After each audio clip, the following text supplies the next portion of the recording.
Aloha and welcome to A Course in Miracles, Workbook for Students. We're on Lesson 28. Yesterday, on Lesson 27, we taught ourselves again and again throughout the day that above all else, I want to see. And today, we're going to read, above all else, I want to see things differently. But before we start, I'd like to go back to the introduction because it reminds us what we're doing this course for. And what we're doing this course for, one reason is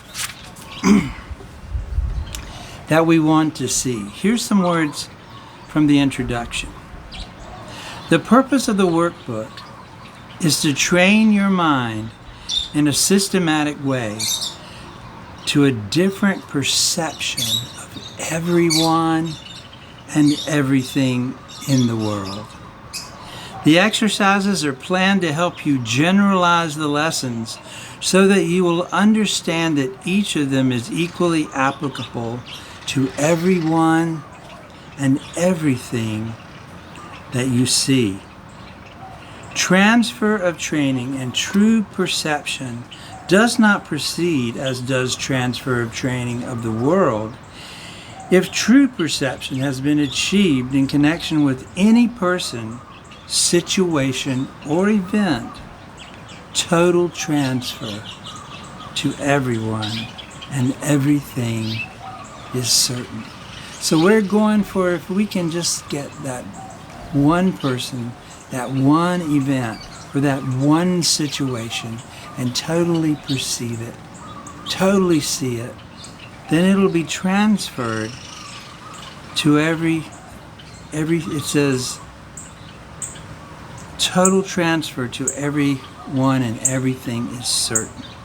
On the other hand, one exception held apart from true perception makes its accomplishment anywhere impossible. And that's why the Course keeps saying again and again, we need to treat everything exactly the same. Don't rule anything out in these lessons, because if we rule out one thing, it'll make it impossible for us to have true perception. The only general rule to be observed throughout then are, first, that the exercises be practiced with great specificity as will be indicated. And this will help you to generalize the ideas involved to every situation in which you find yourself and to everyone and everything in it. And second, be sure that you do not decide for yourself that there are some people or some situations or things to which the ideas are inapplicable. This will interfere with transfer of training. The very nature of true perception is that it has no limits. It is the opposite of the way you see, or I see now. So let's read Lesson 28. Above all else, I want to see things differently. Today we are really giving specific application to the idea for yesterday. In these practice periods, you will be making a series of definite commitments. The question of whether you will keep them in the future is not of concern here. If you're willing at least to make them now, you've started on the way to keeping them. And we are still at the beginning. You may wonder why it's important to say, for example, above all else, I want to see this table differently. In itself, it's not important at all. Yet what is it by itself? And what does in itself mean? You see a lot of separate things about you, which really means that you are not seeing at all. Because we're seeing everything separate. You either see or not. When you have one thing differently, you will see all things differently. The light you will see in any one of them is the same light you will see in all of them.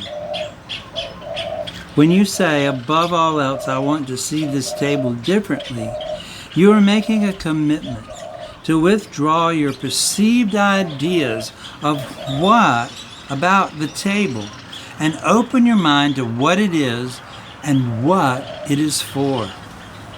You are not defining it in past terms.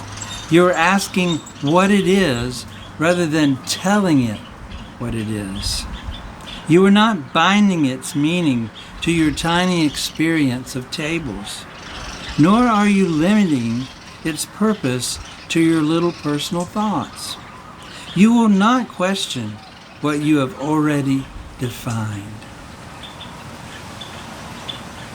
And the purpose of these exercises is to ask questions and receive the answers. In saying above all else, I want to see this table differently, you are committing yourself to seeing. It is not an exclusive commitment. It is a commitment that applies to the table just as much as to anything else, neither more nor less.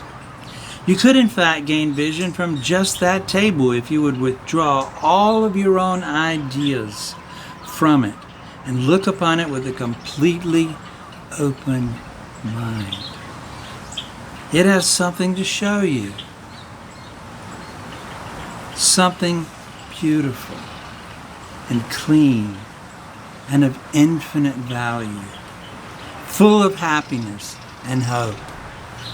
Hidden under all your ideas about its real purpose, the purpose it shares with all of the universe. In using the table as a subject for applying the idea for today, you are therefore really asking to see the purpose of the universe. You will be making the same request of each subject that you use in the practice periods. And you are making a commitment to each of them to let its purpose be revealed to you instead of placing your own judgment upon it. Well, we will have 6 2-minute practice periods today in which the idea for the day is stated first. Above all else, I want to see things differently. And then applied to whatever you see about you. Not only should the subjects be chosen randomly, but each one should be accorded equal sincerity, as today's idea is applied to it, in an attempt to acknowledge the equal value of them all in their contribution to your seeing. As usual, the application should include the name of the subject your eyes happen to light upon, and you should rest your eyes on it while saying, above all else, I want to see, in front of me is a ladder. I want to see this ladder, step ladder, differently. Each application should be made quite slowly and as thoroughly as possible. There is no hurry. So, it's very exciting. We are beginning our adventure on seeing everything and everyone and every situation differently. To see its purpose instead of assigning it its purpose. So, here we are. Have a great day. I'll see you tomorrow. Aloha. Love to you.